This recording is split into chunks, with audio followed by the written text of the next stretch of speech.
Hi guys, അപ്പോൾ നമുക്ക് ഫെബ്രുവരിയിൽ എന്തായാലും ചിരിക്കാനുള്ള വകുപ്പുണ്ട്. അടുത്ത ആഴ്ച നമ്മുടെ പ്രേമലു റിലീസാവുന്നുണ്ട്, നസ്ലനൊക്കെ അഭിനയിച്ചിട്ടുള്ള. അത് കഴിയുമ്പോൾ അതിൻ്റെ അടുത്ത ആഴ്ച മഞ്ഞുമൽ ബോയ്സ്. ചിരിച്ചിരിച്ച് പണ്ടടങ്ങും. എന്തായാലും അത്യാവശ്യം ഫെബ്രുവരി എല്ലാവർക്കും നല്ലൊരു പൊളി മന്തായിരിക്കുള്ളൂ. ഗിരീഷയുടെ ഒന്ന് രണ്ട് പടങ്ങൾ ഉണ്ട്, കഴിഞ്ഞ രണ്ട് ഹിറ്റുകളുണ്ട് പുള്ളിക്കാരൻ്റെ. തണ്ണീർ മത്തൻ ദിനങ്ങളും പിന്നെ ഒരു പടമുണ്ടല്ലോ സൂപ്പർ ശരണ്യ. പിന്നെ ബാക്കിയുള്ള രണ്ട് പടം അത്ര അങ്ങോട്ട് പോരാ. എന്നാലും ഇതിൽ ടീസർ ഇന്നലെ റിലീസായിട്ടുണ്ടായിരുന്നു. കണ്ടിട്ട് വലിയ കുഴപ്പമൊന്നുമില്ല. നമുക്കൊന്ന് വീണ്ടും വിലയിരുത്തി നോക്കാം. ഇടി സത്യം പറഞ്ഞ അന്ന് കല്യാണ വീട്ടിൽ വെച്ച് കണ്ടത് മുതൽ എനിക്ക് നിന്നെ ഭയങ്കര ഇഷ്ടമാണ്. നിന്റെ കൂടെ കുറച്ച് ടൈം സ്പെൻഡ് ചെയ്യാൻ വേണ്ടിയിട്ടാണ് ട്രെയിനിലേക്കൊക്കെ ചാടിക്കയറിയത്. നൈസ് കാസ്റ്റിംഗ് ആണ് അതിൻ്റെ അത് അവർ കൊടുത്തേക്കണത്. റീനു, നീ ഇതെല്ലാം കേൾക്കുന്നുണ്ടോ?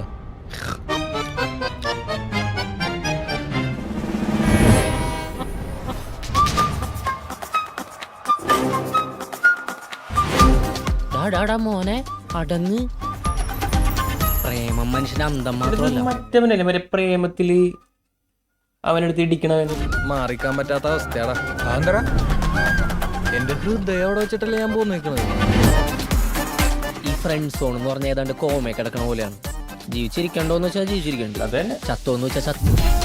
ഭയം കയറിപ്പോയിട്ടാ.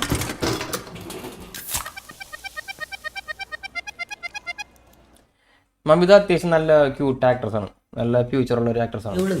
ഡാടാടാ, നിന്റെ കാമുകിനെ പറ്റി ഞാൻ കുറച്ച് കുറ്റം പറയട്ടെ. എടാ ഒന്നും നടപടിയാവൂല. നിന്റെ നെറ്റിയിൽ എഴുതി വെച്ചിട്ടുണ്ടെന്ന് എന്നെ കൊണ്ട് ഈ പരിപാടി നടക്കും. ഇവനുമാണ്. അങ്ങനെയാണെങ്കിൽ അത് മാരി ആദി. അയ്യോ ആദി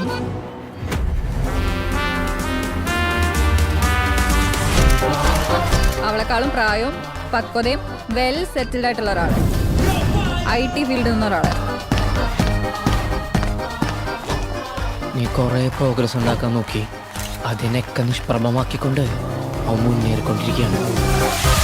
നിനക്ക് മറ്റേ ഡയലോഗും കൂടി പറയായിരുന്നില്ല ഒരു ഭംഗിക്ക്? എന്ത്? നിനക്ക് എന്നേക്കാൾ നല്ല പെണ്ണിനെ കിട്ടുന്നു. ആ, കാരണം എനിക്ക് എന്നെ പറ്റി നല്ല മതിപ്പുണ്ട്. നമ്മൾ ഇനി എന്ത് ചെയ്യും മല്ലയ്യ? ഇനി നടക്ക പോറത് യുദ്ധം.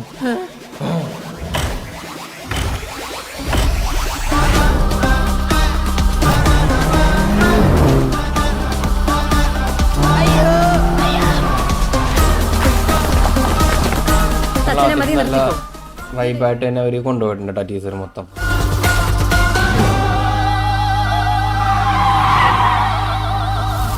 പിന്നെ ടീച്ചറുടെ മോൻ എല്ലാം പഠിച്ചു, പെണ്ണുങ്ങളെ വളക്കാൻ ഒഴിച്ചു.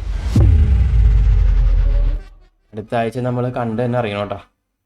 ഇരിക്കുമോ അതെയോ തിയേറ്ററിൽ കരച്ചിൽ സൗണ്ട് കേൾക്കും. ഇപ്പോൾ കണ്ടിട്ട് വലിയ കുഴപ്പമില്ല. ടീച്ചർ നമുക്ക് വിശ്വാസമില്ല, അത് വേറെ കാര്യം. പടം കണ്ടതിന് അറിയണം. അടുത്ത ആഴ്ച എന്തായാലും ഞാൻ കാണാൻ പോകുന്നുണ്ട്. നിങ്ങളെ തിയേറ്ററിൽ തന്നെ കാണാൻ നോക്കട്ടെ.